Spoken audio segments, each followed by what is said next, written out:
This is the story of a man named Stanley. Stanley worked for a company in a big building where he was employee number 427. Employee number 427's job was simple. He sat at his desk in room 427 and he pushed buttons on a keyboard. Orders came to him through a monitor on his desk, telling him what buttons to push, how long to push them, and in what order. This is what employee 427 did every day of every month of every year.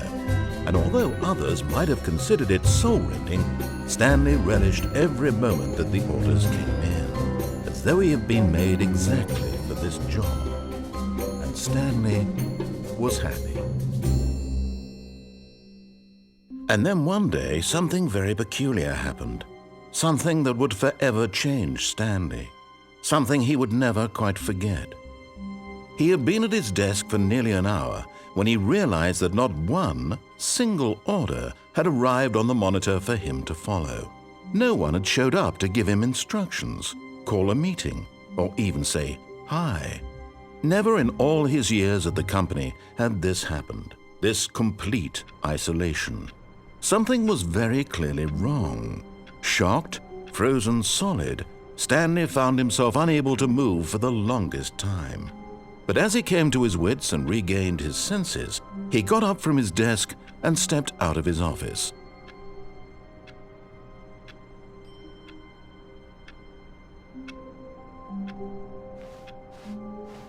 All of his co-workers were gone. What could it mean? Stanley decided to go to the meeting room. Perhaps he had simply missed a memo. No matter how hard Stanley looked, he couldn't find a trace of his co-workers.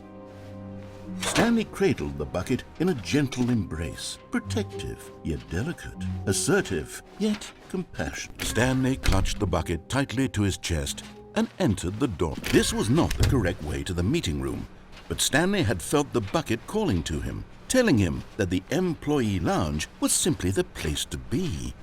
And here it was. Had the bucket turned out to be correct? Was this better than the meeting room? Yes, Stanley thought to himself. Yes, perhaps it true. No, never mind. The bucket was wrong.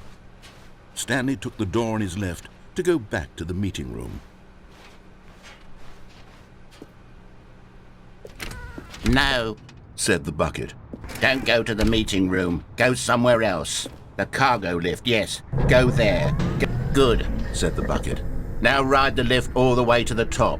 There's something up there I need you to do. Stanley did not question why or how this bucket was speaking to him. It should have alarmed him, of course, because buckets can't talk. But Stanley chose not to think about this obvious fact. He was firmly convinced that the bucket had spoken to him, and he unthinkingly did whatever the bucket asked.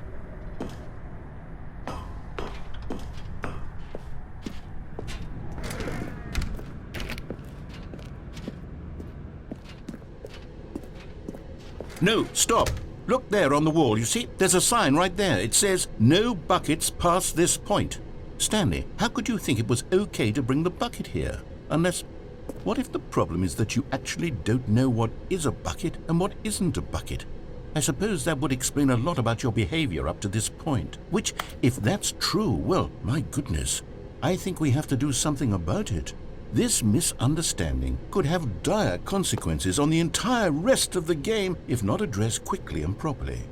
So much of the impact of the story is dependent on your understanding of what is and isn't a bucket. Please, step in here for a moment.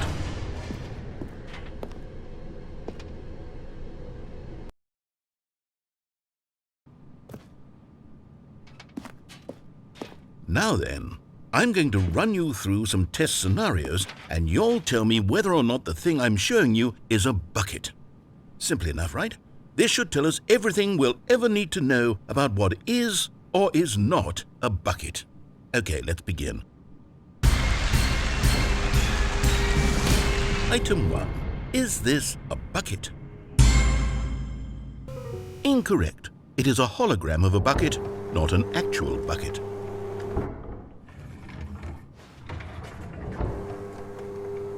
Item 2.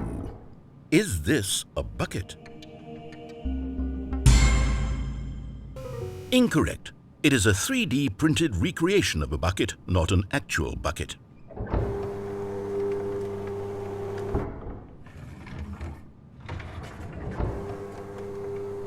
Item 3. Is this a bucket? Incorrect. This is a bucket.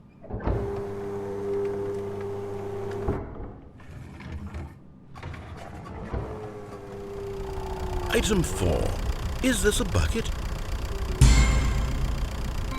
Correct. This is a tractor and not a bucket.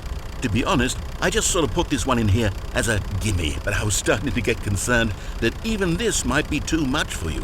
Thank you for not making me look like an idiot. Okay, next one.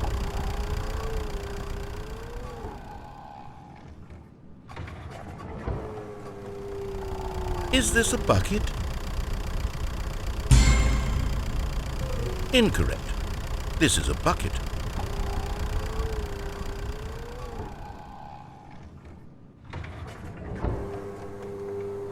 Item 6. Is this a bucket?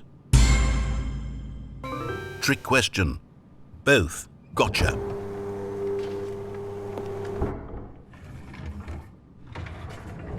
Item... Wait, hold on. I can't find the next one. Let me see. It should be around here somewhere.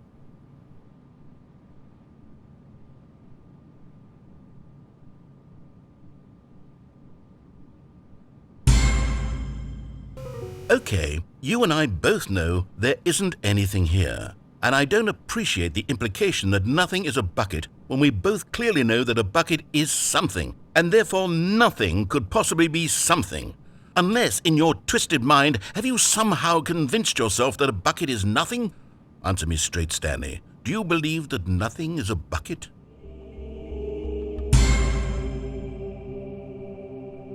You know what? I'm too confused to even sort it out. I've lost all sense of perspective. What is a bucket? What isn't a bucket? Mere moments ago I could answer these questions with confidence, and yet now I'm somewhat adrift. Do any of us know what a bucket is? Am I a bucket? Stanley, I can't keep doing this.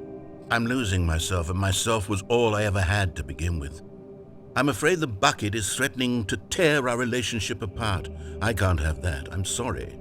But I'm going to erase all buckets from the game entirely. Okay, here we go.